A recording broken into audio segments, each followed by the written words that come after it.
the den of iniquity. Vicinity no pretty, calamity fi hit we any moment. What a pity. Tomorrow never certain. What draws behind the curtain? The face of evil smirking with the shifty eyes averting. It's not a steady bubble that either pop or topple. Many will fall and stumble. Let the dozers gather rubble. From LA to Colorado, Guinea to Burkina Faso. Cannon could reach the towers and the troops will storm the castle. I say, run, come, make we get it.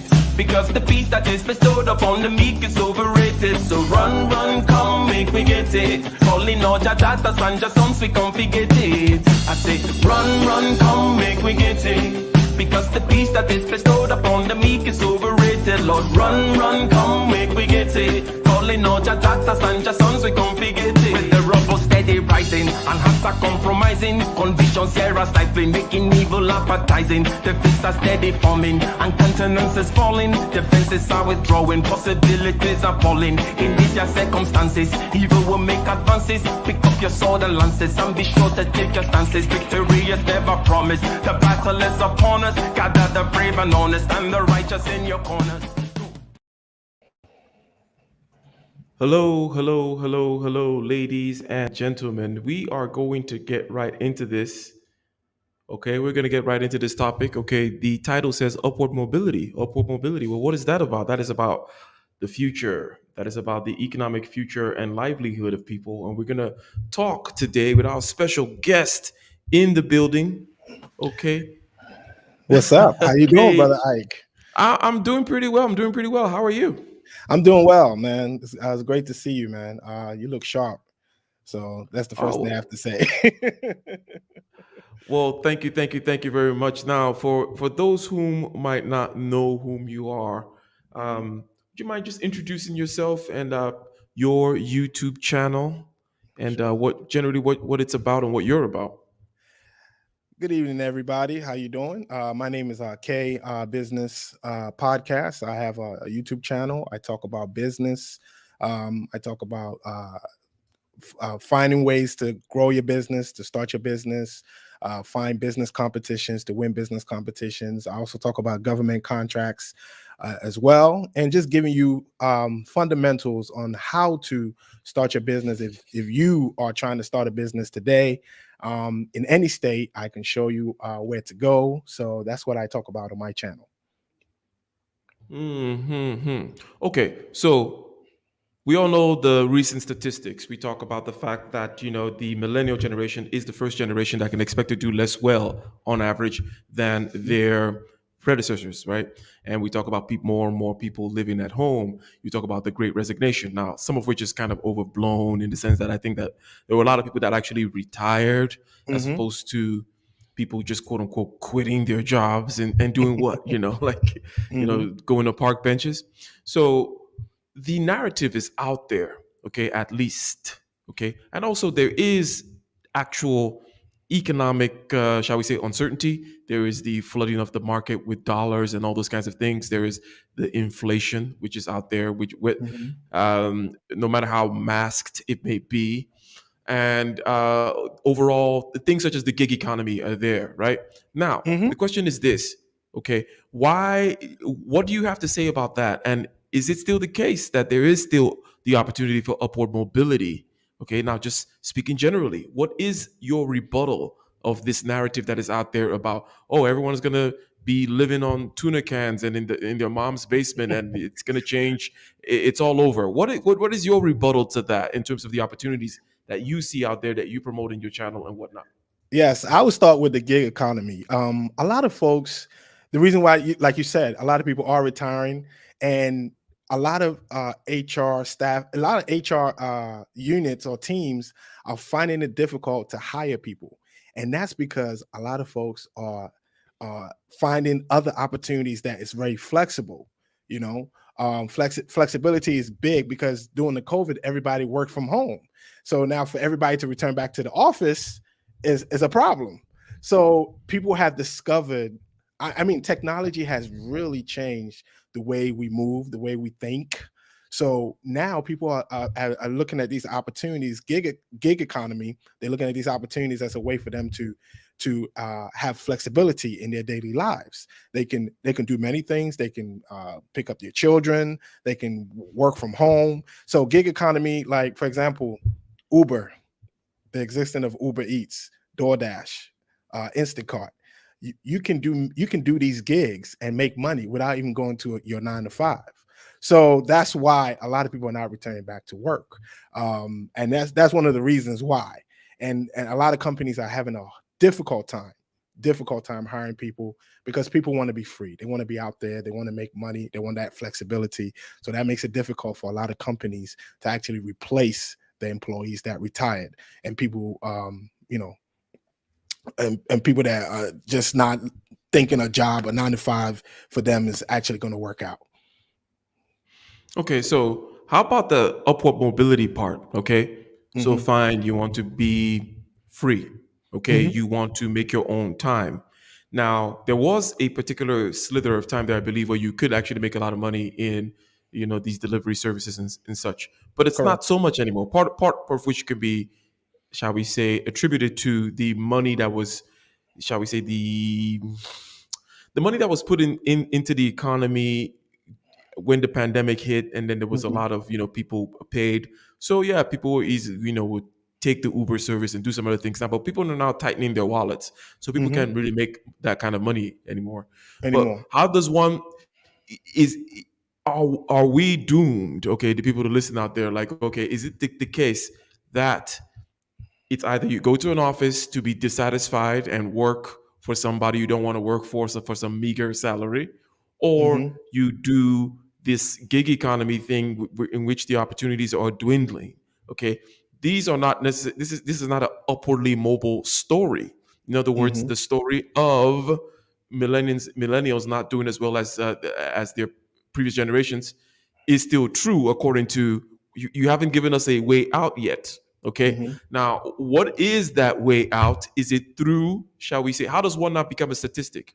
Is it through entrepreneurial or gig economy, Mhm. or is there some new skills that are out there? What do you have to, Mhm. what would you have to say to people who are listening now I on how would to not say, be a statistic? yeah, I would say entrepreneurship. As you can see, like a lot of people are leaning or going towards entrepreneurship because it's out there. It's on every platform. Everybody's talking about entrepreneurship. You are seeing different celebrities talk about entrepreneurship. So entrepreneurship for the younger ones is what most of them are focusing on.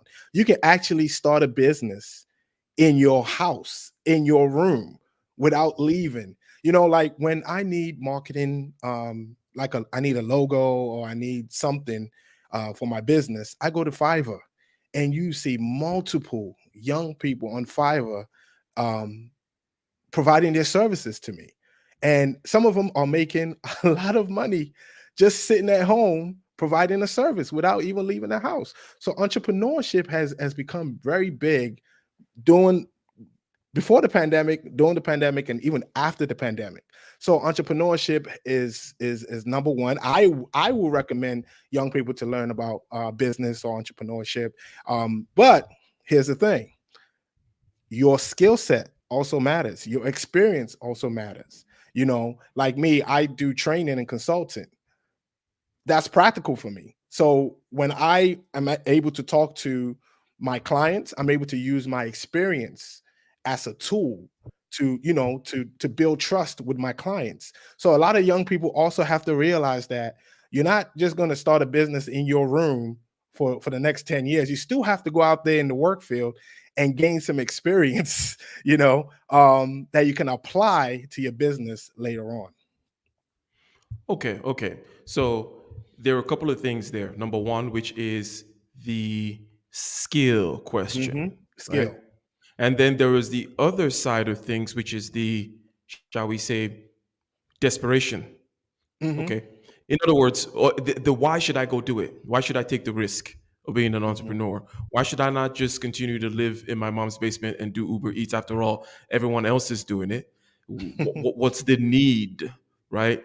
So perhaps, okay, let me shall we say, drill down a little bit into the skill thing, and then perhaps you can give us some Hmm. specifics, and then you can also Absolutely. talk to the desperation aspect as to, well, why should somebody feel desperate?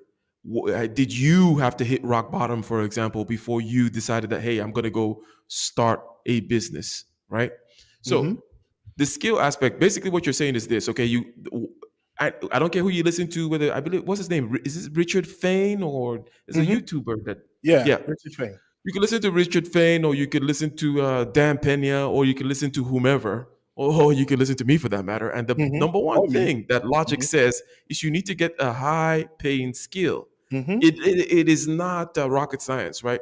And this skill does not mean that you have to go, get a master's in engineering and get licenses in 5 states like I did.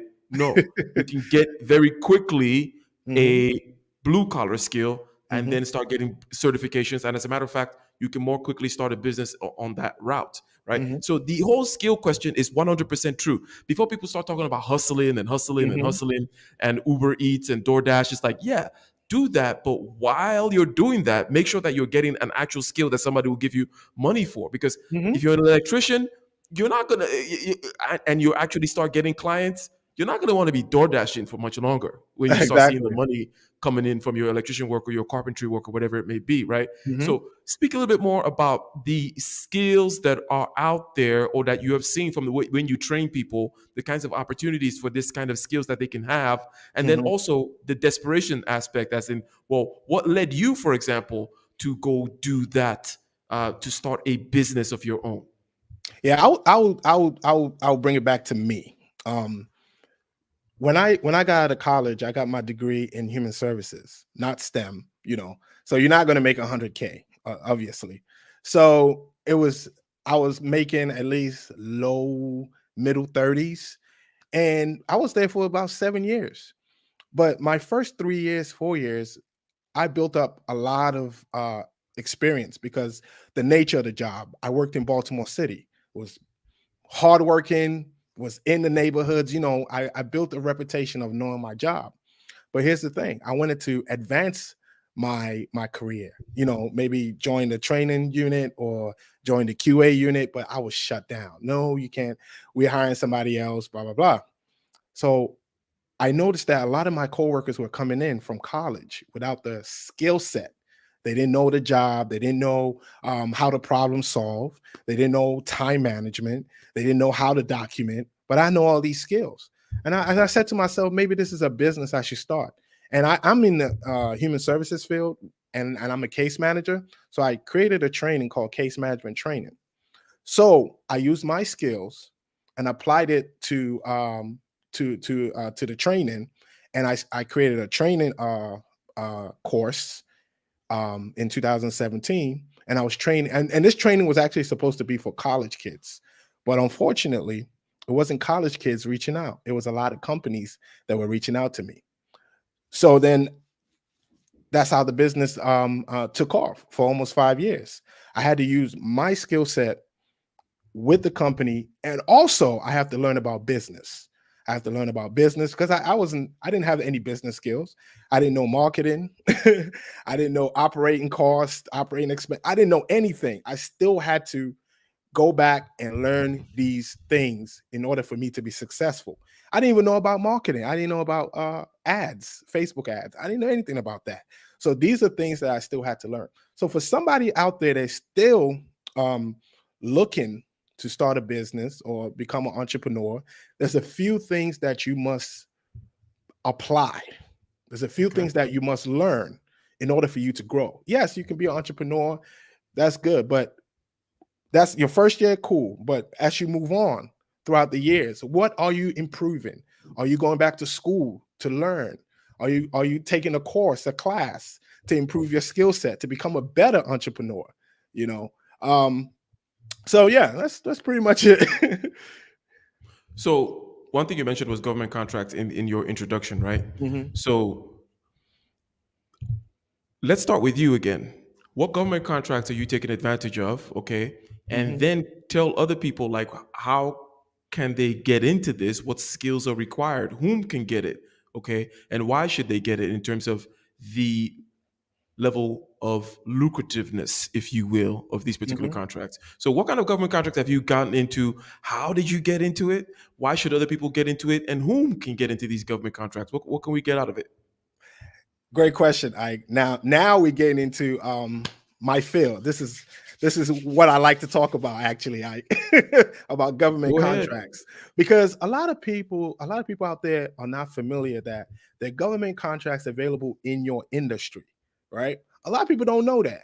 Um, when I was doing my training, I met this young lady who she asked me to reach out to her. She was going to actually sell me a course on how to get government contracts, and this course was what, $3,000. And I was like, that's $3,000. I'm like, no, I'm not paying $3,000 for for a course. No. So I went online and searched, and during this time that I was searching on what government contracts were, I was like, wow, is this is it? So I applied for my first government contract with the state of Maryland. And the government, here's one thing about the government. They are one of the biggest spenders. They are one of the biggest spenders in the country. They buy, okay? They put out solicitations. Even sometimes the school system, right? They will put out a solicitation. Oh, we need somebody to help us buy books, or we need Mhm. somebody to help us fix the air condition, the HVAC. We need a staffing agency to provide substitute teachers.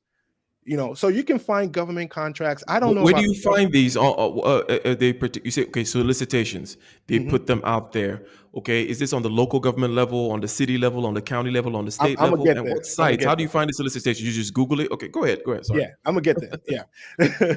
So what you do is, like, where I found my government contract, I found it on the marketplace for the state of Maryland.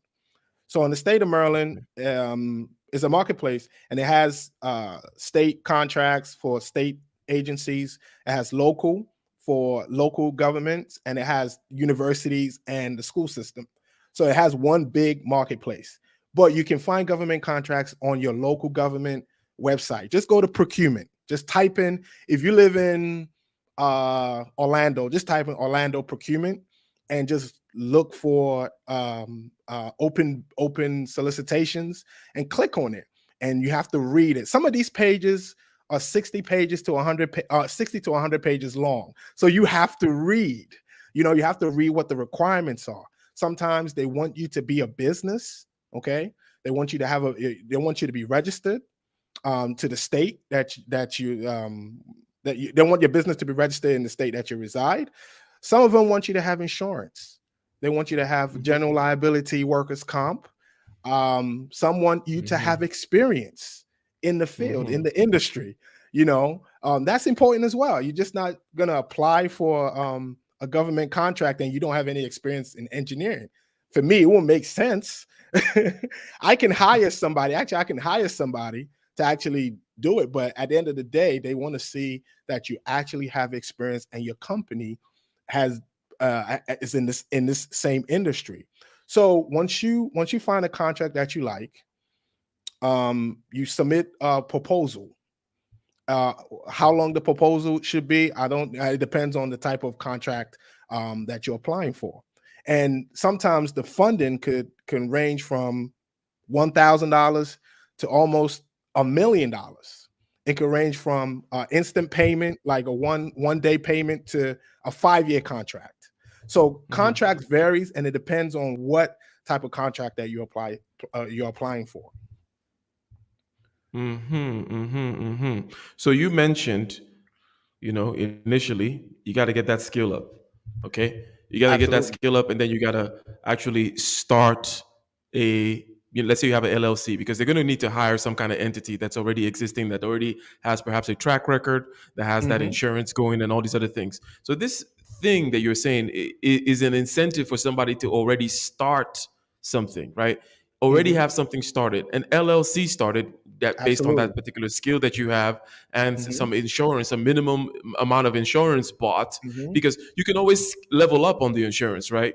Let's say, mhm. because you know let's say in my business, for example, okay, I have to do certain, if you're going to do certain big projects for certain municipalities and stuff like that, you got to level up on the insurance. That's not a big deal. You don't have to have the insurance up front, right? You're like, okay, cool. If you demonstrated that you have the capacity to do the work, you call your insurance lady. It's usually a lady. And then you're like, okay, I need to do, and they will pay you a lot of times. Okay, if the insurance goes above and beyond what is regular for what you regularly hold, it will be part of what you in your proposal as to, okay, that's part of, you can put it in there. You can explicitly state that this is for insurance, or it's just tucked in there as part of what you're charging them, right?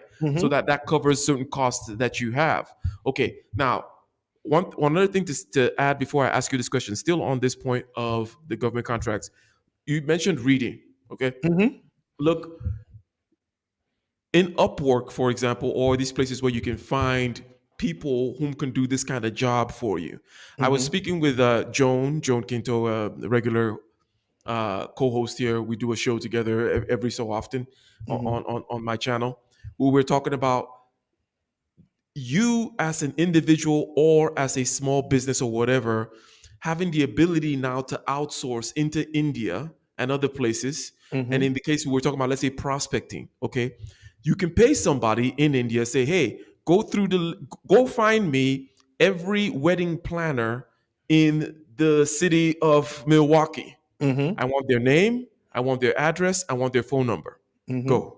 Okay. And for a very low cost, you can do this. So take, for example, the reading of the insurance things. Let's say you're a busy, I'm not the insurance, the contract, the solicitation. The you're a busy person, right? You're like, and you don't like reading. Maybe you're illiterate. Who knows, right? You're dyslexic. Whatever your problem is, you can pay somebody else to do it. Now, you can also, ask your wife, your girlfriend, you pay your little cousin. Okay, as long as they can demonstrate that they can get you the information, which is, okay, what are the requirements of this insurance, experience, XYZ? I want you to give me a brief report on what I need in order to get this contract. This way, you don't have that excuse of like, oh, well, I can't read. It's like, no, you can pay people $10 an hour. Okay, put $20 on it, $20. Okay, that's your next little visit to go get a whiskey, a couple of shots with your friends. Put that one aside. Pay somebody on Upwork to read through a few contracts and summarize it for you so that then you can write a proposal. And that is the beginning. This is not the end. This is just the beginning of you getting that kind of experience to get government contracts, right? So what are some of the obstacles? Like, okay, you said you started and then you obviously started working for you, right? So how many kinds of proposals do you have to write before you win before you get a contract, for example? And what are some of the kind of obstacles that you encountered, and how did you overcome them? Because I'm sure this is the questions that people will have in their minds around how many proposals do I have to write, right? And what are the obstacles, and were you able to slide through certain requirements, and how did you do that? Those kinds of things. The obstacle that I faced was competition. Sometimes, you might be the only company bidding for one contract. Sometimes you might be going against 30 other companies. There was this contract in Bowie, the city of Bowie, and I thought I had a good proposal. They were looking for a training company to train 300 citizens, 300 residents of Bowie, the city of Bowie. And I'm like, this is definitely a good thing for me. So when I looked at the list of companies that submitted their proposal, and I was checking their websites, I'm like, man, this is competition. So the only thing you will face is competition, because other people are applying for the contract. But here's the thing, Ike. Sometimes the government or local government or the state, they can give 4 to 5 companies the same contract. It can be, let's say, $1 million budget. They can divide it with 5 companies. And all of the 5 companies will not have the same budget. Like with the contract I received, I had the most funding, and there was 2 other companies behind me. So that can happen. But some other contracts, you have to compete. So that's one of the issues that I faced with competing with other companies. But there's so many, like, you have to keep checking daily to see what contracts are available for you. Sometimes you might see a contract, you apply to it. Sometimes you turn in a proposal, and they send you an email like maybe 2 weeks later that the contract has been canceled. And you put in a lot of time and effort in writing the proposal for this contract, and they just cancel the contract. But here's the thing: this is why I tell a lot of people, whatever proposals you're writing, make sure you save them, because most of the information about your company, you can just transfer them over to the new proposal that you're turning in. So you just have to make sure that you save every documentation, every proposal that you write. And I always encourage people to submit multiple proposals. You're going to find a lot of open opportunities in your industry, you know, that you can bid for. You just have to compete. That's the issue. You have to compete. And because they don't select you the first time or second time, doesn't mean it's over. You're going to find something in your industry that you will be awarded. I see. Okay. So what would you say what at the 10th time? Maybe not that long. Well, I got mine okay, at the third okay. try at one contract with the courts. And what helped me was my skill set, my experience. That's what really Okay. helped me. Yeah, because what happens is if they select you, they will do a panel interview. Mhm. They'll do an interview. Sometimes it depends on what the agency wants. They might ask you for an interview. Sometimes they might ask you to come in to do a presentation. Sometimes they can just award the company the funding. It's not like they're going to give you a check, but they'll just award you that this is how much we're going to pay you for the length of the contract. It could be a year, or it could be a year or 2 years or 5 years, and they will give you an option to renew. So every year they have to renew. So every agency does it different. And it boils down to just reading everything in that proposal, reading everything in the solicitation. All the information they email to you, you have to make sure that you keep track of it. Because if you lose track of it, you'll be lost in the sauce, because you have to invoice them every time you complete an assignment. I have to invoice them every 30 days. So every agency is different. But like I said, it all boils down to just reading. So type in the name of your city and type in procurement. Okay? I'm telling you, it works all the time. Mm-hmm. It works all the time. Type in the name of your city, Orlando, wherever it may be. Type in the name of the city, type in procurement, go in there, look at all these solicitations and requests for bid that the government has. Okay.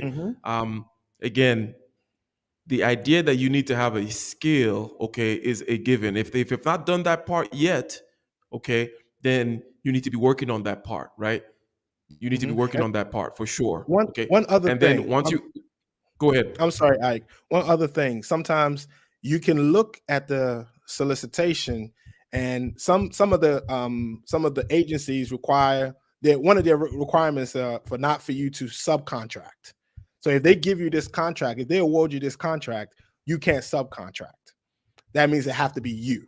Then some other contracts will say, you know what, you can subcontract, but you have to let us know. You have to give us the information of who you subcontracting the job to. Maybe they might have to do a background check or something. So those two, I just wanted to throw that in there. I see. Okay. Now, what other ways of narrowing it down? Because, for example, they have contracts that are particularly set aside for. So let's say, for example, you have a big government contract to build a massive road, okay? And then you have this big general contractor that is going to come in. But since it's funded by federal dollars, they need to have a certain amount of, minority-owned businesses in there, a certain amount of X, Y, or Z. So for that big contractor to win the job, or in order to meet the contract specifications, okay, they need to hire K Coaching and some other people whom are minority-owned businesses so that they can win, right? So what kinds of certifications? Okay, because we talk get a skill, get a certification so that you can actually operate your kind of own business. Okay, but what other kinds of certifications do you need to have in order to be able to get these government contracts, or in order to be able to append yourself to bigger contractors so that they can Mhm. meet certain requirements from the federal government, for example? Yeah, I haven't done any federal government contracts. I've only been on the state level, but I do know, I'm aware of the certain certifications you need, like the minority business enterprise. That's one, Mhm. and it's free. I have my application. I'm actually working on that. So what happens is you fill that out, you submit it, and somebody will come to your office. If it's a home office, they will come to your home office to look around, and then they'll approve you. But you have to be a registered business. You have to be, registered in the state. I've also heard about transportation certification. I'm not sure which one that is. I don't remember the top of my head, but I know about the minority business enterprise, which is very popular. And I just encouraged somebody to actually apply for it, and I'm also going to apply for that as well, because there's some contracts that you need to have that to in order for you to actually bid for that contract. Mm-hmm, mm-hmm. Yeah, that's the So one I know. Yeah. now there's the question of, we're going to go back to that question of, desperation, motivation, and so on and so forth. Some people may be listening to this right now and be like, well, why should I even bother? Okay. Now, in your coaching, for example, do you get into any kind of whom signs up for this coaching? Are the people already motivated, right, to do something? And what have you learned in terms of what motivates people? Okay, because we talked about yourself so far, but Mhm. what motivates people to want to do something? Is it that desperation again? Okay, is it, for example, I graduated college in 2008 and the market was took a dive, right? Construction was horrible. So I got Correct. used to putting out all kinds of applications out there. I went and got my master's degree in order to scale up again, to differentiate myself. I got Mhm. used to ramen noodles and all that kind of stuff. Okay. Mhm. So that was the kind of thing that kind of put the fire under me, or part of it, in terms for me to never look back, build yourself a financial fortress, and all those kinds of things. But what have you learned from your coaching? What kind of people come in there? Are they already motivated? What can you say about human motivation? Some people even have the skills that you're talking about, but still they don't want to do anything. What are your thoughts on that? Well, brother, I'll be honest with you, right? When I started my business, I didn't know there's certain things that I can do, that for my business that will make me more money than I earn with my full-time job. But I've met a lot of people for the last 5 years. I've met a lot of people, and I've mentored and consult with a lot of people. Some folks just don't have the information. They Hmm. don't have the information to them, or they're not even looking for the information. I always say this: surround yourself with positive minded folks. Surround yourself.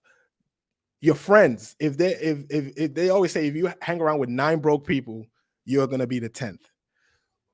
Some people don't even know that their skill set can take them to the next level. I met a young lady. She worked in HR, right? She didn't know she can start a business in the state of Maryland. She didn't know. She's been in HR for 10 years. She's frustrated with her supervisor. She's like, I am tired. I don't know what to do. And I said, how long have you been in this field? She said, 10 years. I'm like, okay, do you know you can start a staffing agency, a temp agency, a HR consulting business? She said, I didn't know that. Right now, she left her job. She has a staffing agency, because right now a lot of companies are having issues with hiring people. Hmm. That's True. what she's Correct. doing right now. She is making money. She is helping with staffing. A small company reached out to her. They were going to pay her almost 50,000 to help for her to help with their policies and procedures, because the person who started the business had no clue about HR. She helped them with their benefits package. She helped them write the policies and procedures. Everything. She put the whole package together for this company. And that's what she's doing right now. Full time from her house. There is I want to let me take a sidestep here into Okay. there's something here in the I know I'm not going to keep you too long. I'll probably keep this going on for a little bit after you go as well. But probably less than 10 minutes max, right? You good? You good, Ike? Yeah. Okay. There is something about, shall we say, having it easy. Okay. Now, America, you got it great. Okay. But there's certain other places where you have it great in other ways. Let's say you in the Scandinavian countries. Somebody in this chat right here, I think I highlighted it, talk about the Gulf countries, right? Let's say you're in Saudi Arabia, for example. Okay. And it's going to be easy for you. So generally speaking, however, you're not going to be able to achieve on the highest level of your potential in these places.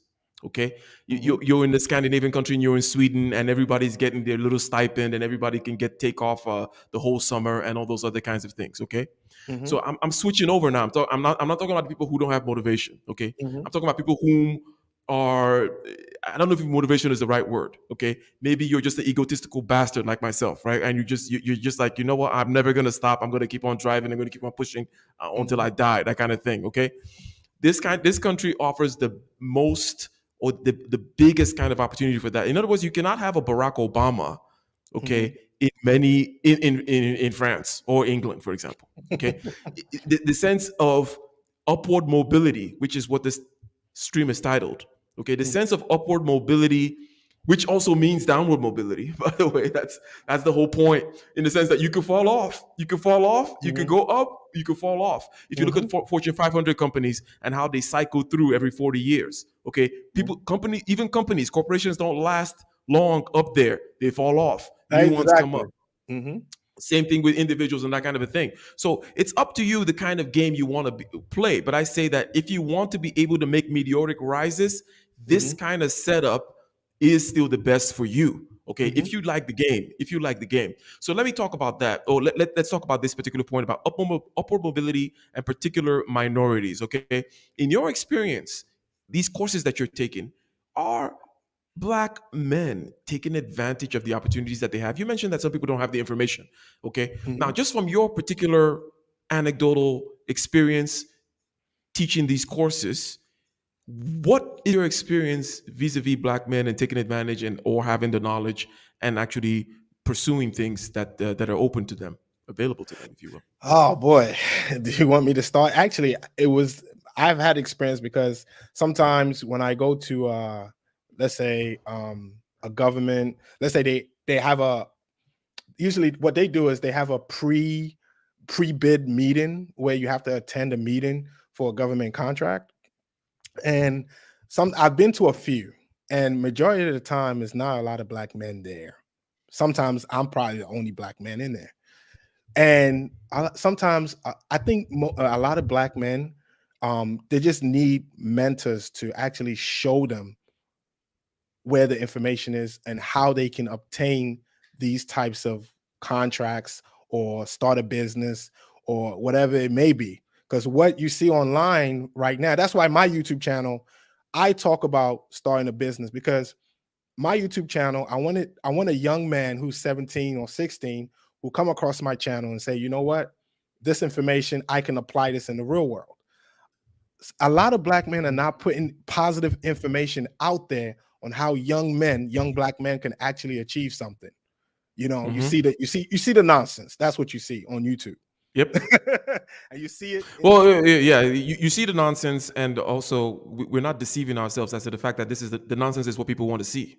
Exactly. Okay? So the people move in droves towards the nonsense. Yes. Okay. So it's not, you can't blame. So here's the thing. Let me push back a little bit on terms of that. Okay. That people talk about this mentorship. People don't have the information stuff, and I'm like, really? Okay. In the world of Google and in the world of YouTube and all that stuff, the information is there. People don't want it. Okay. Now, I'm not saying that this is absolute. I'm playing devil's advocate a little bit here. Okay. I'm saying, what would you say if I said that to you? You just told me, hey, I think they need more mentorship if they came across my channel and this. And I'm like, dude, they know your channel is there. They don't want it. They want to talk about hoes. Okay. So what would you say if I told you that? Say it again. I say they want to talk about hoes. What would you say then? Are you going to say, oh, well, you know, maybe they just need a little bit more, you know, you to guide them away from the hoes? Right. What would you say? I'll be honest with you. You're right. Most people, they want to be entertained. They don't really care about this stuff.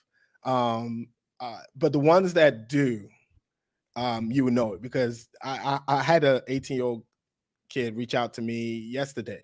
He wants to start his business because I met him at this function, and it's only a small percentage. They have to actually see you do it in order for them to actually follow your lead. They want to see examples. Like when I worked in the city, when I worked in social services, this kid, he approached me and said, "That's all you guys do is sit on your ass and don't do any work." And I turned around to him and I said, "Look, if you get your college degree, you can do the same thing I'm doing." And guess what? In 5 years, he got his bachelor's and master's because he was in foster care. And when you're in foster care, they pay for your tuition till you're 25. So sometimes a lot of young Black men have to actually see you do it, and ask questions. And they want it. That's if you want it, and some of them don't want it. Some of them don't. Gotcha. So you mentioned being in those rooms and you perhaps the only Black person in that room. Now, nothing really stopped you from getting into that room. Was there hostility against you in that room? No. Okay. I'm trying to get the idea of, because the majority of people need to see other people like them in a particular place for them to feel comfortable. Okay. Now, the point is, until you get to that point, even as a minority group, that's never going to be the case, right? You're not the majority. So that's number one thing. And then number two, before you get to the point where you're going to see more and more people like you in a room, you're going to need to get in there so that you are the first person, so that the next person can see you, right? Like, you know what I mean? K coaching has to go into that room. And then when one other person comes in there, say, "Oh, there's another person in there," right? So what is it like in that room? Is it hostility in the room? Is the white man holding you back? Shout out to O'Shea. No. In the room. What's going on in that room? And what is your speculation as to, okay, let me whom is in that room? Let me ask you. And then what is the feeling like in the room? In that room is a procurement officer, the person that is issuing, that's listening to your presentation, and also the agency, the person that's going to be supervising the whole project. And sometimes you might go into a city hall, a small local jurisdiction. It might be the mayor, councilman, but I've never had that situation. Somebody told me about that. So it depends. It depends on how the contract is put out there. But here's the thing. I'm gonna switch over to business competitions, because I've won 2 business competitions. And let me tell you this, the white man is not holding me down. Okay.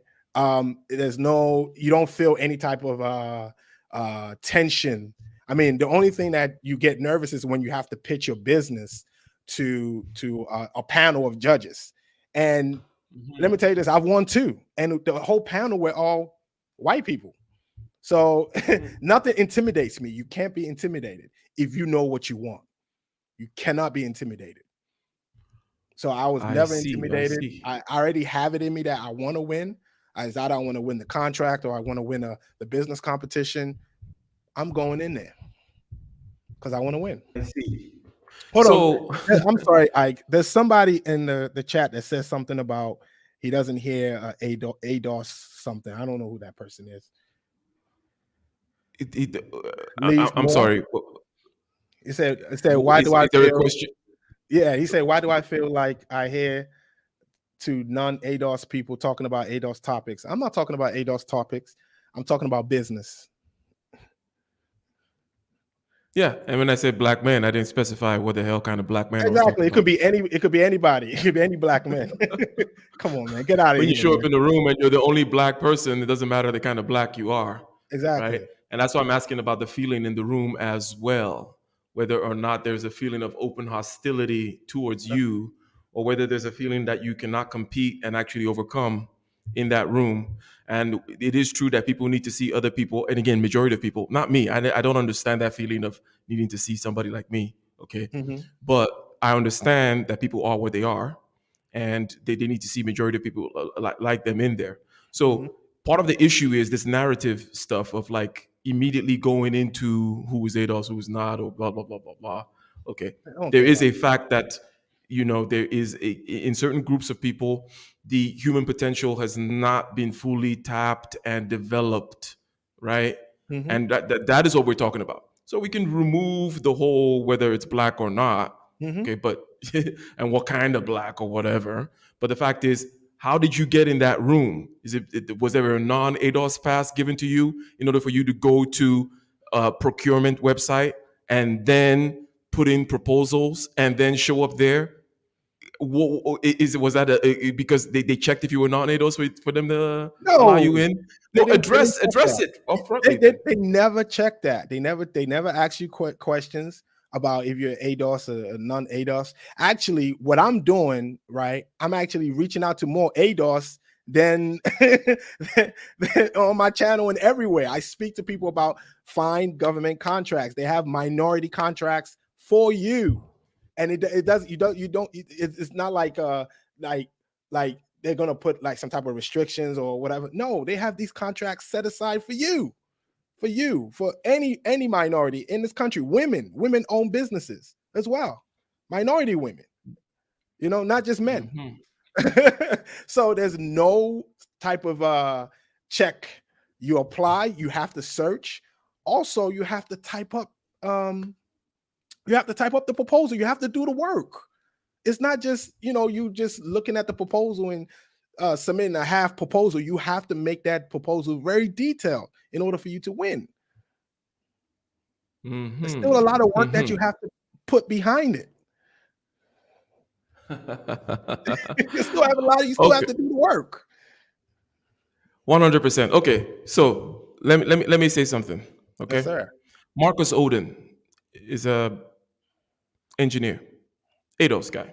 Okay, Marcus Oden owns Fortress Engineering. Marcus Oden was a general manager of Hilti North America, the Western. Hilti is a high end tool manufacturing company. Okay, he rose to the level of general manager for the Western United States. He branched out of there. Now is serving both California, Washington, Oregon, all over these states, doing specific seismic engineering. Okay, I was looking for his picture over here, but my internet is a little slow. Marcus Oden is just as dark and curly hair, thick as anyone else. But the reason why he's in the position that he's in is that he knows his stuff. He got those skills, right? And he took advantage of things. He rose, he learned rather than just being in the engineering field where he's got the technical chops down. He also went into the sales aspect and rose to the level of general manager in his sales organization. Okay. And then he combined the two, started his own company, got people out. What I'm saying was the same model that I followed. Okay. Get your technical skill down and then learn soft skills. And then it doesn't matter. People want somebody who is responsive, has their best interest at heart, can deliver on the work, and they don't care if you're blue. It is hard to find good service. Okay. If you, whether it's, I don't, we're also consumers as opposed to just being producers, right? So we know Correct. that it is difficult to find a good barber, the barber that you like, the good tailor that you like, whatever kind of service that you have. And it doesn't matter whether the person is green or Indian or whatever. It So doesn't matter. the point is, there is a lot of it. You can take advantage. Marcus Oden did not just say, okay, I'm going to stop. Oh, the white man is holding me back, or so on and so forth. And he's ADOS, okay? And he owns Fortress Engineering. You could go look at it. It's making multiple millions of dollars a year, okay? And he there were many. He was a minority in that pool. And what he's doing is not even that special. What I mean by that is, just like I was talking about that room that you went into, right? He was just he just knew his stuff the best, and nobody cares. Okay, Exactly. and the thing is, Marcus is good. I've been in rooms with Marcus. Okay, I've been in rooms with Marcus, competing against him. Okay, whereby this particular big electrical company, Cupertino Electric in the Bay Area, in San Francisco Bay Area in California, invited all these competitors, right, on the engineering / product vendor front. Okay, and Marcus was there, I was there, and certain other people, and I saw Marcus do his thing, whether it be presentation, whether it be in knowing his stuff, or whether it be in having a track record of stuff that he wasn't there as Mr. ADOS. He was there as Marcus O. And Exactly. his track record and his work spoke for himself. But anyways, go And, ahead. and you make a good point. They don't care if you're ADOS. They just want to know, can you provide a good quality service and they get a value of what they're paying you. They don't really care about that. They want to know, they would like to know your experience. They would like to know how well you can provide a service for them, not if you're ADOS or whatever or white. No, they don't care about that. That's not their priority. So here's a good question about one out of how many. The thing is, okay, when I was going to Cal Poly Pomona, okay, there weren't a lot of black people getting engineering degrees.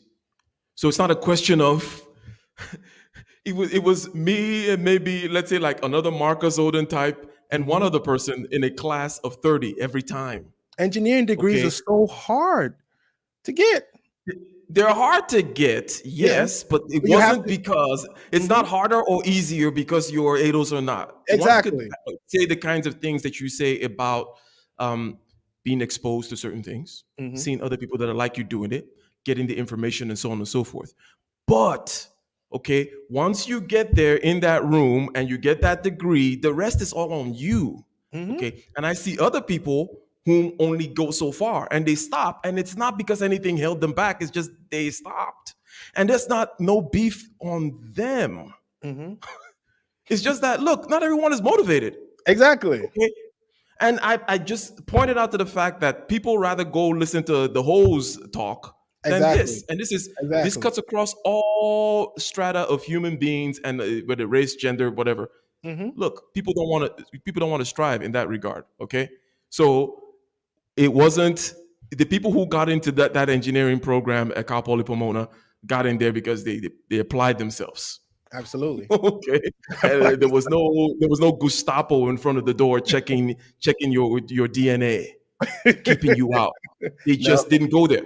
They were in the campus. They were just not in the engineering building. They were in other majors, right? Which don't give you upward mobility. Okay, is my point. And then when you're not there, you can't blame anyone else for, you got in the institution, you chose to do a particular kind of degree, you chose not to be in STEM. It's like it's like when women complain about not being in STEM, when no one is really stopping them. It's just their interest. Women don't want to be in the things category of STEM. They go into the biology, the people kind of category of STEM, and they dominate biology, they dominate medicine because that's what they want to do. So we can't talk out of both sides of our mouth, right? Exactly. I did not go into STEM. I don't have any degree in, I didn't do science, technology, engineering, or math, but nothing stopped me. The field I was in, I'm like, how can I monetize my current industry? Started a business, training, boom. Okay, what's next? Business competition, business plan competition. Wrote my business plan, won 2 competitions. What's next? Government contract. Okay, they gave me a year. They're going to renew for another year. What's next? Because of, certain circumstances in your life doesn't mean you should stop. I didn't stop. I didn't stop. Okay. I didn't use my. No, go ahead. Finish. No, I didn't use my race as an excuse. I didn't use my current job or whatever as an excuse. I just went out there and did it. Worked hard, late nights, holidays, weekends. Let me see. Someone has maybe this will be the last question for you because I know you have guests. Okay, sure. Someone has a question on government contracts. Can you repeat your question? Actually, there are 2 that you super chatted it. Okay, so I'm going to go over there and I'm going to highlight it. My bad. I've missed a couple of super chats. But you say, can one start up? Can startup businesses get? Can startup business get government contracts? I thought. So you talked about that. You addressed the fact that competition was an issue, experience was an issue, but you were able to slip in and get one, and then move from there. But go ahead. Startup, like if you just start the business, like you can get a contract as an independent contractor. There's also contracts available for you to do that. There's, like, for example, if agency needs like a CPA to help with audits, that can work. every contract is different, so I can't really ask that question when it comes to a startup. But I don't know. I don't know. It depends on what industry you're in. That's another question. So if you can answer what industry you're in, then I can be able to answer that question. Because I, I you know, gave some, okay. Another thing is you may not necessarily start from government contracts, but the whole question of where you get your first opportunity is always a relevant question, right? That whole thing mhm, of, well, I need experience in order to get the opportunity. Where do I get my first experience? Okay. But if you don't try, you're not going to get it. Let me put it this way. Like I gave somebody his first contract recently for mhm, 3D modeling, drafting. For those of you in the mhm, engineering architectural world, you know what I mean, right? This guy was trying for a while, but everybody was like, "Oh, you need experience, you need experience." Okay.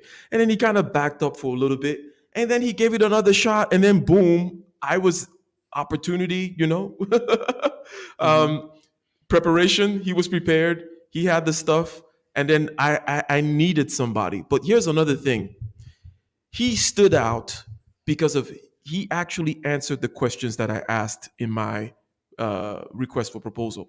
Right? mhm, I said I need somebody with Revit 2021. I need you to do this, this, this. I need you to be able to show up for these kinds of meetings with the client. And mhm, he answered those specific things. Other people would just kind of they would not be specific because I needed something specific, and it was very it was time bound, if you will. So I gave him that first experience. The reason I'm saying this in relation to the question here is you might get this experience from elsewhere before you then elsewhere. move into, shall we say, government contracts, right? Yeah, actually, I wanted to say something. He said, I thought you need to be in biz for 2 years. Sometimes you have to look at the requirements. They do sometimes will put a requirement that you need to have 5 years experience in the medical field or 5 years experience in engineering. So you just have to read. That's it. You just have to read them what the requirements are.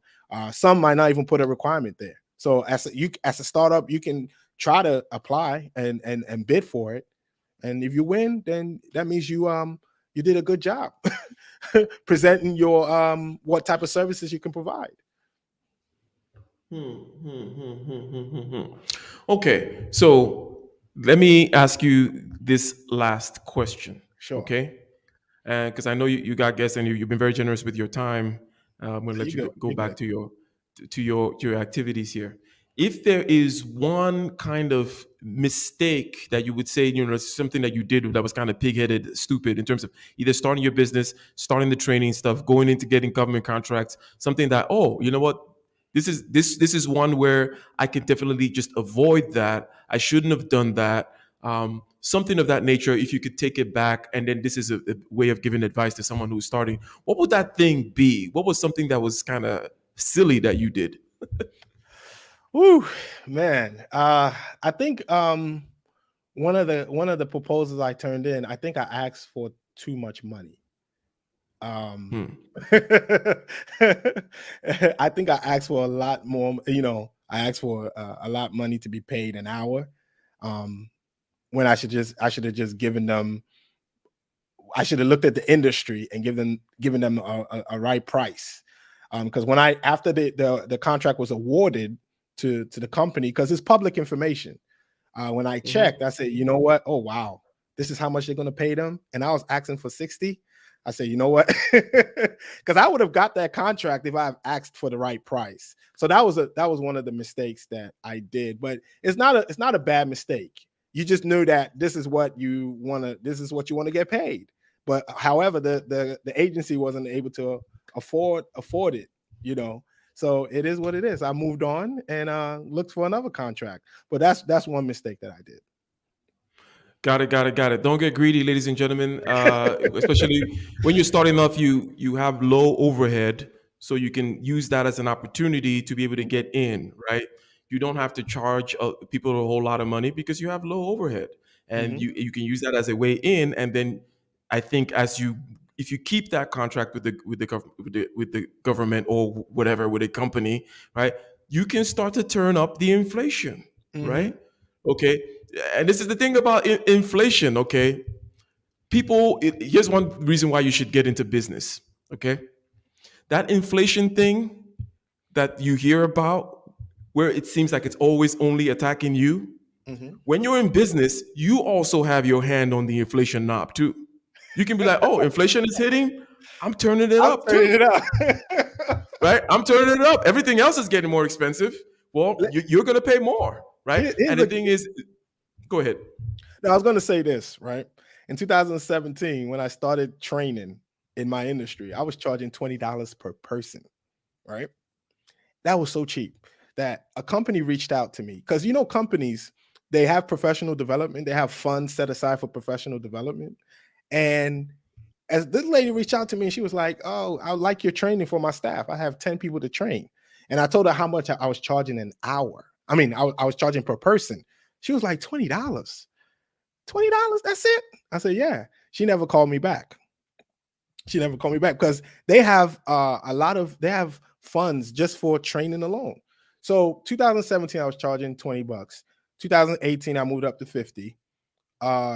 2019, I moved up to about 100.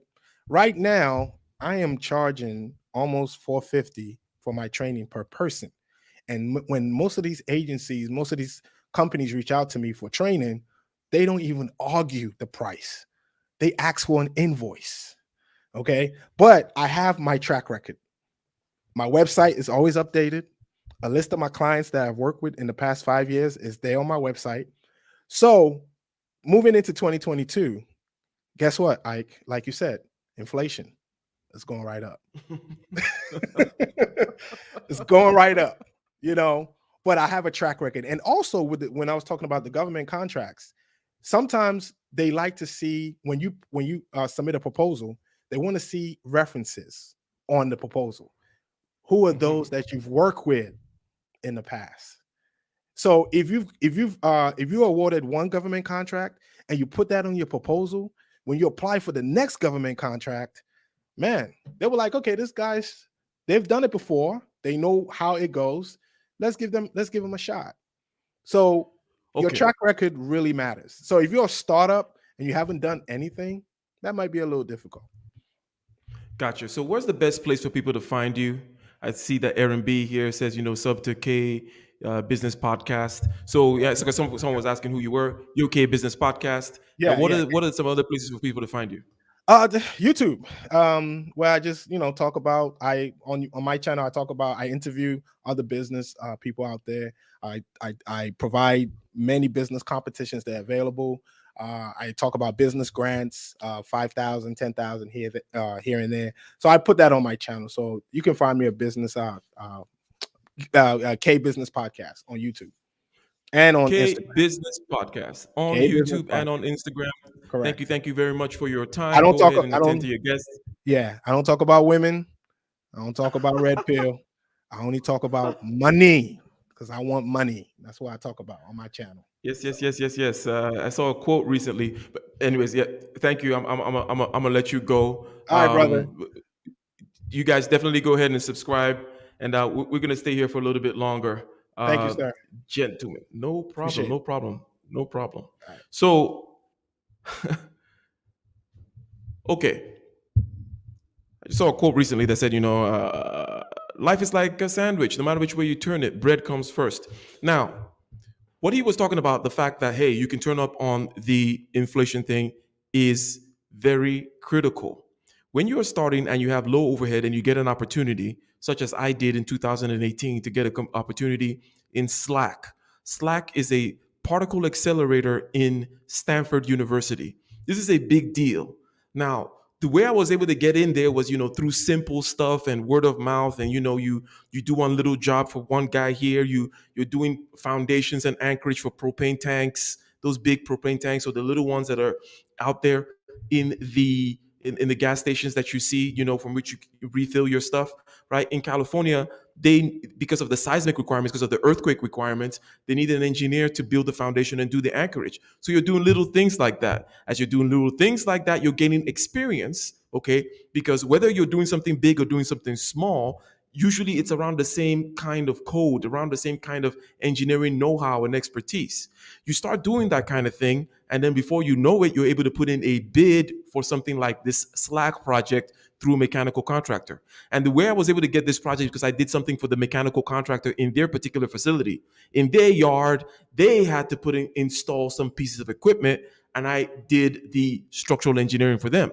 Okay. So with this kind of opportunity, I'm like, okay, cool. Here's an opportunity now to bid on this big project.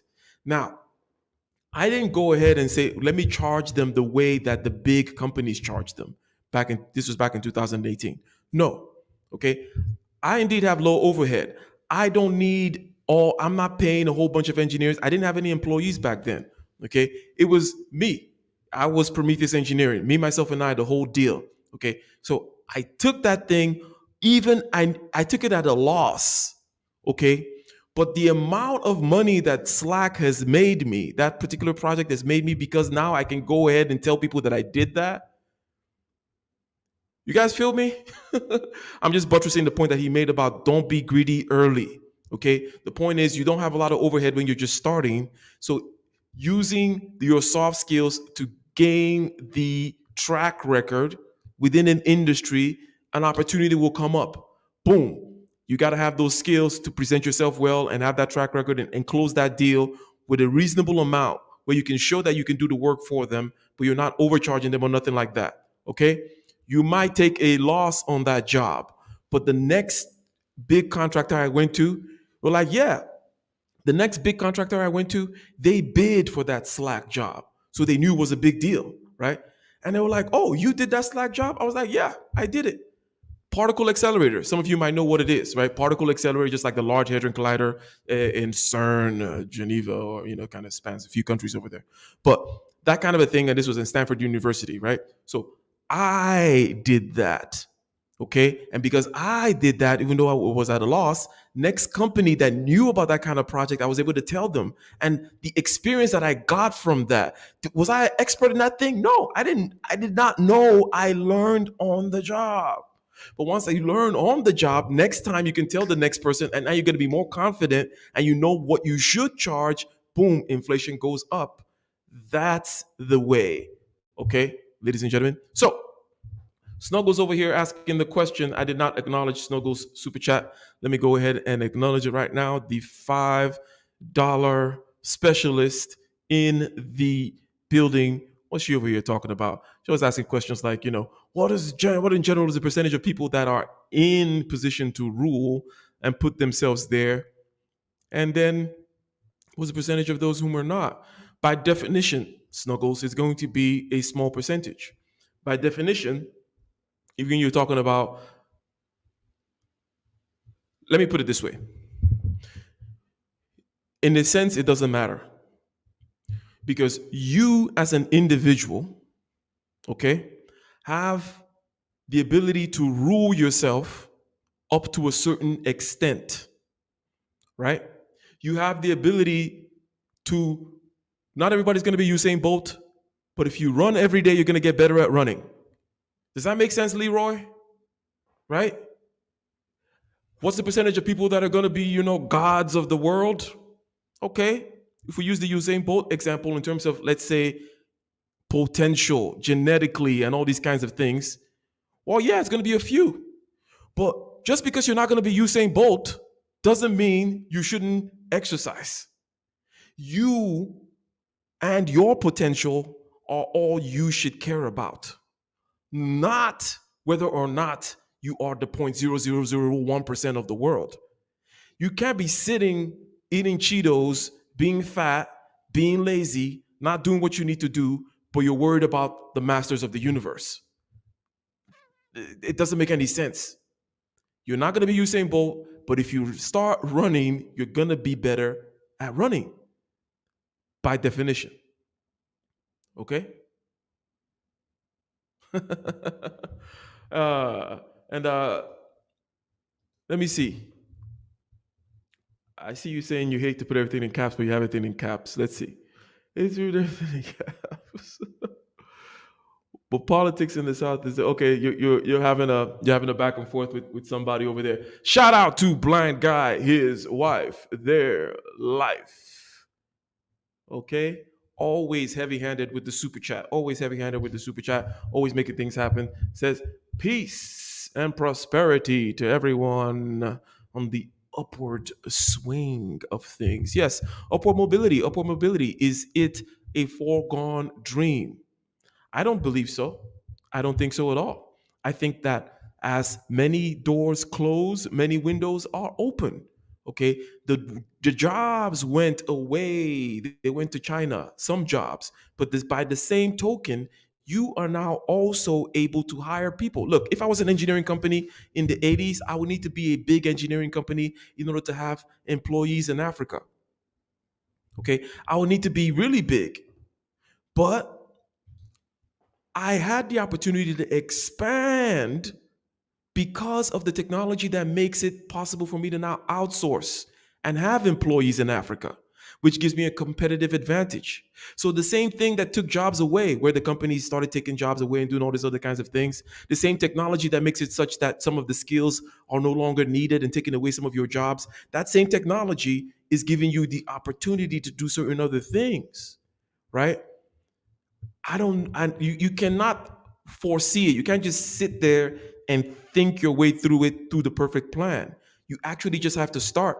Okay. When I started Prometheus Engineering in 2014, I didn't have a game plan of like, oh, I'm gonna do this, and then I'm gonna do this, and then I'm gonna do this, and then I'm gonna do this. You can be one of those type of people. That's not a problem. You can be one of those game planner type of people and then execute. Okay. All I'm saying is you don't even have to know what you're doing. You don't even have to have a plan. All you have to do is put one foot in front of the other, see opportunities, always say yes. Always say yes. Always say yes. I said yes to the Slack job, even though I didn't know how I was going to do it. And then I did it. And then I could tell other people that I did it. And because I could tell other people that I did it, now I could get more and more crap. Right. I saw opportunities to I tried to, hire people, try to train them up to a certain level. I did different things, bumped my head into the wall in different ways, and then you find something that works, and then you move forward. And now I'm over here in Africa, as some of you may know, and I've been here for a couple months now, and I'm going to be here another month. Okay, trying to set up some other things, scaring myself in some other ways. Okay, in things that I don't know if they'll work or not. Okay, I can't tell you I can't tell you completely what I haven't planned, what I'm planning, but probably some of the scariest stuff I ever involved myself in. Right? Do I know if it'll work? I don't know. So let's see what's going on in the chat here as we continue to wind this thing down. Make sure you guys subscribe to K Business Podcast. He was also a blind guy, his wife, their life's channel. I believe yesterday or a couple of days ago, at least, right? Says Aguirre, there was an opportunity to bring back the domestic manufacturing in the U.S. during COVID. Yeah. That whole thing. It's gonna take some other kinds of things for that to happen. Okay, unfortunately, but part of what it's gonna take is for the individuals to now, individuals like you and me, to take advantage of the outsourcing in places where the market is not completely sewn up. So the market for, shall we say, the telemarketing business may be sewn up in India, but you want to have some people that pick up phones for you or whatever it is kind of business you're doing, and you need people to answer phones for you. Hey, Nairobi, Kenya, they speak perfect English over there. Ghana, they speak great English over there. Okay. And it's not a place where, all these companies are already there doing the telemarketing business. The point is, whether it be telemarketing or you need somebody to do some coding for you because you got some crazy blockchain idea that's going to solve some big problem, whatever it may be, you're now in a position where $10 an hour, $15 an hour, okay, that kind of money you can put out there into the world, and people have those skills, and you can immediately reap the benefits because of the communication technology that's not available. That is now available to you. Okay. So, ladies and gentlemen, before I leave, let me just forecast a little bit something about what I was going to say. I'll probably say this in my next, because I'm gonna do a little tour of where I'm at, the neighborhood. Just like last time when I was in Accra, I went downstairs and got some coffee, but I'm in a different place now. Right? So I'm gonna give you guys a little tour as well. But here's something to think about. We used to work communally together. Let's say you build barns together as the Amish do, or you're a band of hunters, you're a band of farmers, right? Whatever it may be. And no, I didn't get poked, Lee. Um, as far as I know, it's still not a requirement. I know that in Ghana they're saying certain things. Oh, you can't travel out of the. I'll see. I think I can escape. I can come back to the States without needing to go through that. But if they gotta poke me, they gotta stick me up, then I gotta do what I gotta do because business gotta keep on going. But for now, I'm still poke free, if you will. So here's the thing: you can't have communal play without communal work. What do I mean by that? Here's what I mean. So let's say we're a band of hunters and gatherers. We're a band of Amish people who build barns together. We do this communal work thing where the community is very cohesive, is relatively small, shares values, and we work together, right? So we have a festival, we have a playtime, and we all get drunk, okay? But we have some kind of a deadline. They said there's a harvest tomorrow, okay? What's gonna happen? We're all gonna wake up together. We're all gonna pull each other up and we're gonna go meet our deadline. Are we not? Can I get a one in the chat if the picture that I'm painting makes sense? Okay. We're all in a communal situation where we work together and then we had a little play together. We played. We did all kinds of playing together and we did all kinds of drinking and dancing and so on and so forth. The next day, we're gonna wake up and we're gonna go pull. You are gonna help me meet the deadline. You're gonna help me meet the deadline because that's how the society is built up. Okay. You may see where I'm going with this. The people that some of you may have partied with last night, and then, or let's paint the other picture. The other picture is this: you're living in modern times, and some people call you, "Hey, come hang out with us." Okay, and you guys do your playing together. Okay? And you have a deadline tomorrow. When you wake up tomorrow, are they going to help you? When you wake up tomorrow and you have a headache and I was like, crap, I can't do this, blah, blah, blah, where are they? Are they going to help you? Even if they wanted to help you, can they help you? Because of the differentiation of the skills, because of the granularity of our concerns, the individuation of our concerns. You're concerned with you. You're concerned with you. You're concerned with you. You have your own thing. You have your own thing. You have your own thing. Okay. So the idea of coming together to play communally without actually working communally is something that we need to think about. Who do you play with? Will they be able to help you work tomorrow after you've played with them? Is the question you need to be asking yourself. Should you be playing with people who don't have as much to lose as you? Should you be playing with people whom cannot help you work tomorrow and meet that deadline tomorrow?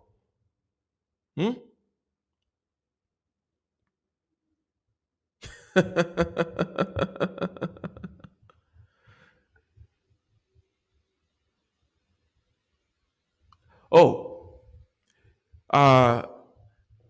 let me see here.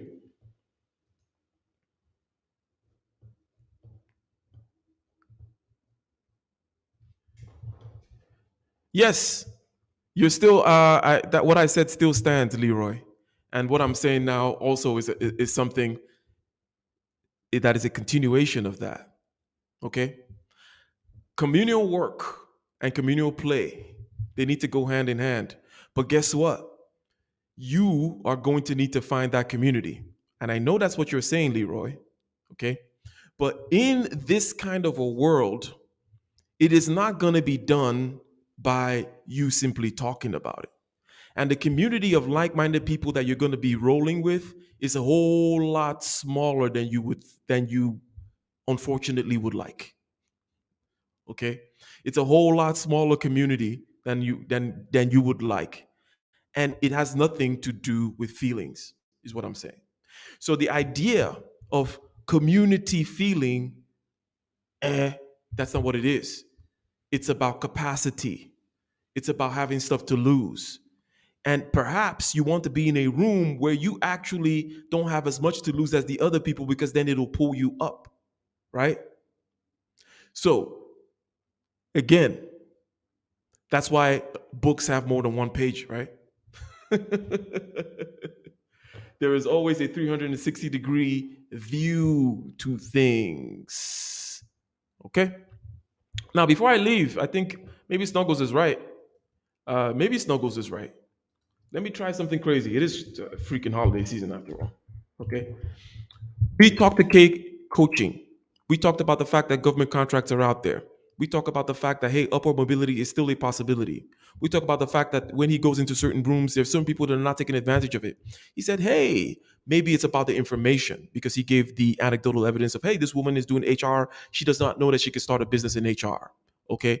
I talk about other rooms like engineering classes, for example, where some people are just not in there. They're just absent. Okay, from that room. Okay, the women are not in that room, for example, and that's by choice. So also some other people that are not in that room are also not in there by choice. I'm just giving a quick recap because I just dropped the link because Snuggles says, hey, drop that link.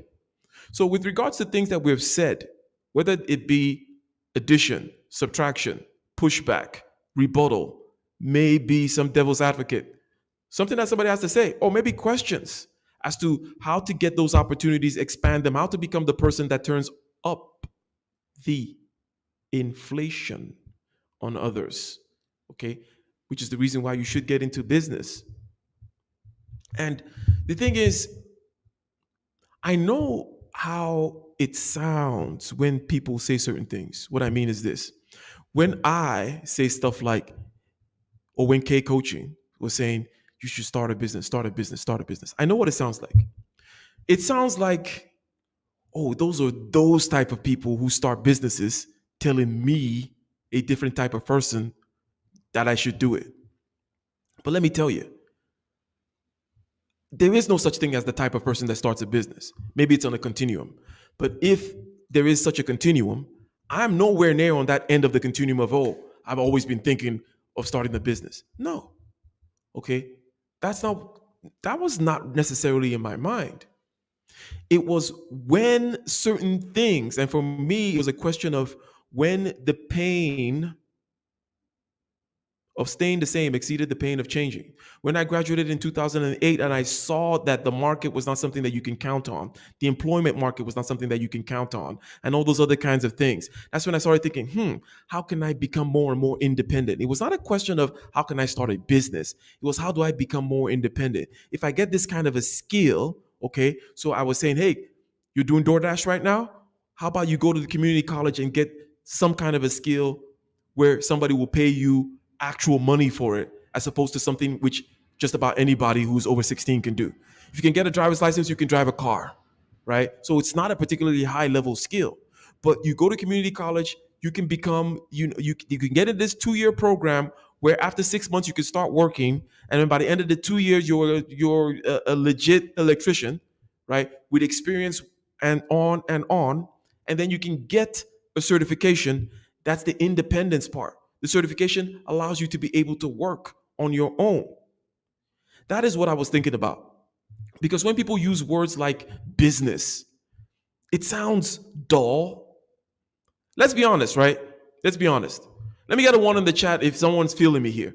Business sounds dull. Okay? It sounds dull, it sounds boring, it sounds dreary and risky. It doesn't sound comfortable. Okay? So forget the word business.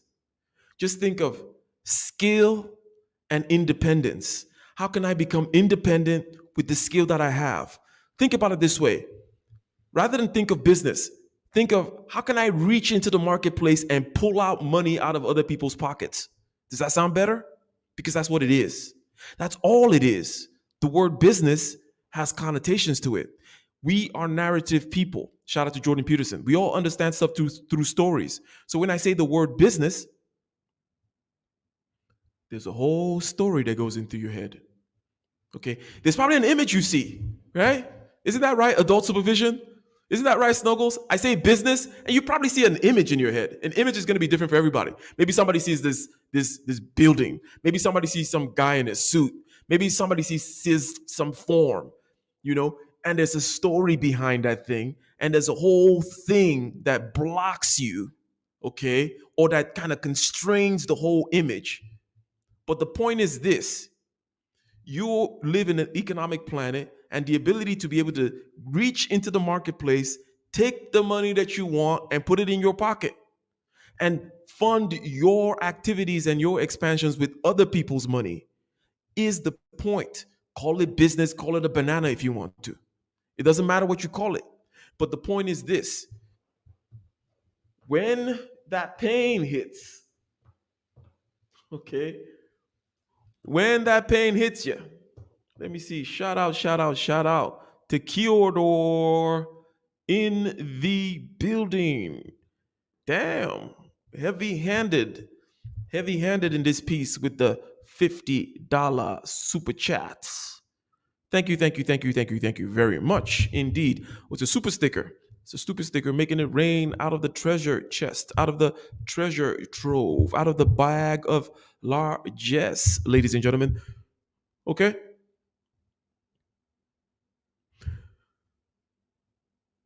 Exactly, Leroy. A business can be anything. You don't need to be an engineer or a PhD or any of this kind of stuff. Like, because some people are like, oh, well, but this, but that. Look, and that's why I always talk about the blue collar stuff, okay? I always talk about the blue collar stuff because it's so much quicker to get to the six figures with the blue collar stuff. You don't have to do differential equations and calculus, okay? You don't have to do all that crap. You can get there quicker. You can start your business quicker. You can get that certification quicker. You can start reaching out into the market quicker. Okay? Guess what? Before 2020, before the great happening that happened, right? You could be this electrician, and both of you are working for Cupertino Electric in the Bay Area. Okay? Both of you are working for Cupertino Electric in the Bay Area. But one guy decided to get his certification to be able to start a business. So maybe it's a particular course you take, maybe you pay something, you start an LLC, and then you file some paperwork, and then you're able to start working for yourself. The other guy just stays working his 9 to 5. Okay? So two electricians. One says, I'm going to go out there and get a certification. And then every weekend, I'm going to get in the truck. Me and my cousin Javier, we're going to go and do residential work. They both work for Cupertino Electric doing commercial business. So they do stuff for like offices and stuff like that. You okay? That's what they do. All right? Installing transformers and electrical conduits and cable tray and all this kind of stuff. That's what they're doing for commercial work. But this guy, let's call him Tom. Thomas and his cousin Javier, on the weekends, they go and they start this business on the side. Okay, they got their little truck and they're doing residential stuff. Okay, the other guy who doesn't do any side business is looking at Tom and Javier like, why you guys want to do that? Why do you guys want to do that? I'm comfortable. I get to do my barbecue grilling and I get to party with people, by the way, those same people who will not help you, okay, afterwards. What happened when 2020 hit? Residential work went all the way up. Why? People were home. People started working from home. People needed to install solar panels. People started doing all kinds of stuff in their houses, whether it be surround sound or this or that or whatever. People using their air conditioning more, so it starts breaking down, whether you're an HVAC, for example. So if you're an HVAC guy, okay, people building little sheds, little offices, and they need residential work shut up. So Javier and Tom are getting all kinds of work. What happened to the commercial business? What happened to the offices? Office work went down. So if you're asking, okay, if you're asking, why should I go get my ability to reach out into the marketplace and do this kind of unsteady thing? Is because unsteady stuff lasts longer than steady stuff. That sounds counterintuitive. But the chaos, the stuff that you're not sure of, will last longer than the stuff that you're sure of. Let me give you some examples, okay? If you have a centralized one head type government, or you're a one headed monster, okay, you only get your job from Cupertino Electric doing commercial. You guys may see where I'm going with this, right? All I got to do is chop off that one head. All I got to do is chop off commercial business. But if you're like, hey, like Javier and Tom, I go and get businesses from these houses here. Maybe some months are not as good as other months. You are going to actually last longer than the one-headed monster. You are actually going to last longer than the one-headed monarchy or something like that. That's why decentralization tends to work. That's why democracies tend to work. Okay? When you decentralize things, you can have many, many heads. You chop off one here, another one pops up. Okay? And also, you're trained in the art of being able to be versatile. Versatility is being bred every weekend in Javier and Tom. They know where the treasure is. Okay? The other guy that just goes to Cupertino Electric and does commercial work, okay, for the past 10 years, that's all he knows. He doesn't know where to get the money. He doesn't know where the money is. Javier knows where the money is because he's been doing that unsteady thing. The unsteady thing, the decentralized thing, the thing that's not constant, actually lasts longer.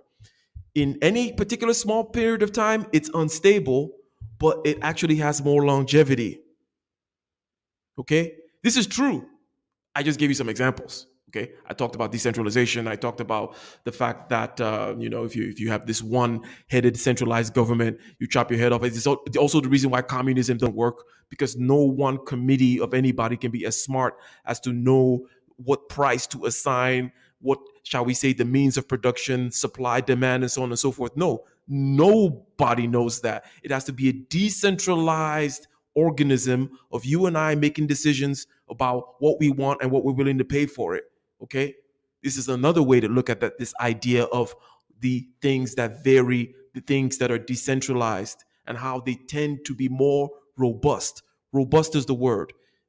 They're more robust. They're more versatile. So what I'm asking you to do is to move into the world of the versatile, move into the world of the robust, rather than call it business. Because when I say business, again, you have an image. You're like, I don't want to do that. There's all these kind of people who talk about business. Like, no, what I'm saying, hey, I'm talking about versatility. I'm talking about robustness. I'm talking about being the person who has their hands on the knob of inflation and be able to turn it up. Being the person that can actually go into the marketplace, reach into the marketplace, grab the money, and fund your activities with other people's money. That is what we're talking about. Okay. And it does not take anything crazy. It's just you got to be Tom and Javier getting into the land of the unstable, the unsteady, the looking for work outside there. Sure, Tom and Javier kept their jobs still on in Cupertino Electric. Here's the thing. When crazy things happen, the person who is in the versatile, unsteady land tends to last longer, is the point. And over the long haul,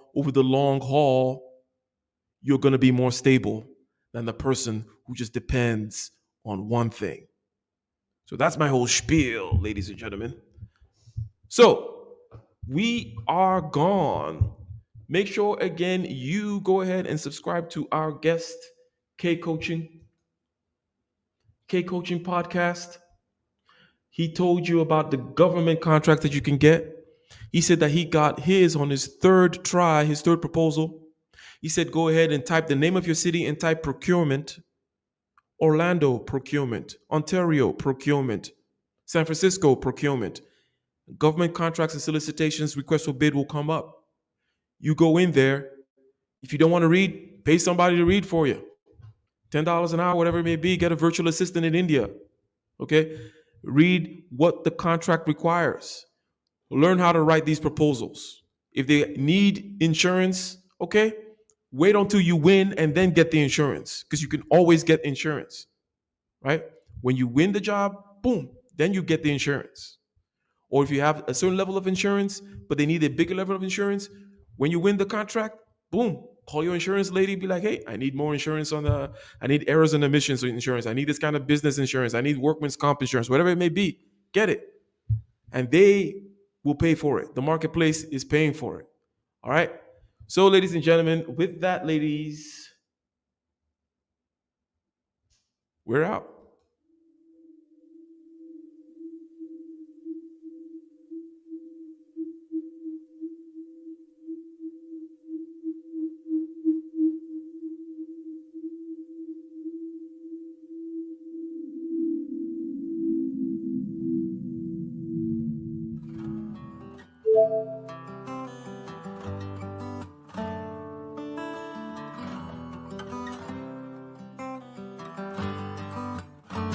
In the den of iniquity, vicinity no pretty, calamity fi hit we any moment, what a pity. Tomorrow never certain, what dwells behind the curtain, the face of evil smirking with that shifty eyes averting. It's not a steady bubble, that either pop or topple, many will fall and stumble, let the dozers gather rubble. From LA to Colorado, Guinea to Burkina Faso, cannons could reach the towers and the troops will storm the castle. I say, run, run, come, make we get it. Because the peace that is bestowed upon the meek is overrated. So run, run, come, make me get it. Calling all your daughters and your sons, we come get it. I say, run, run, come, make me get it. Because the peace that is bestowed upon the meek is overrated. Lord, run, run, come, make we get it. Calling all your daughters and your sons, we come get it. With the rubble steady rising, and hearts are compromising. Conditions here are stifling, making evil appetizing. The fists are steady forming, and countenance is falling. Defenses are withdrawing, possibilities are falling. In these your circumstances, evil will make advances. Pick up your sword and lances, and be sure to take your stances. Victory is never promised, the battle is upon us. Gather the brave and honest, and the righteous in your corners.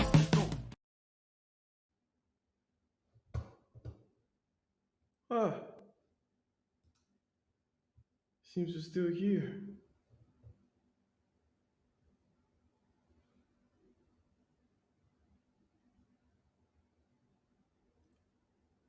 I love to see my people living in love. I hate to see them fighting and swimming in blood.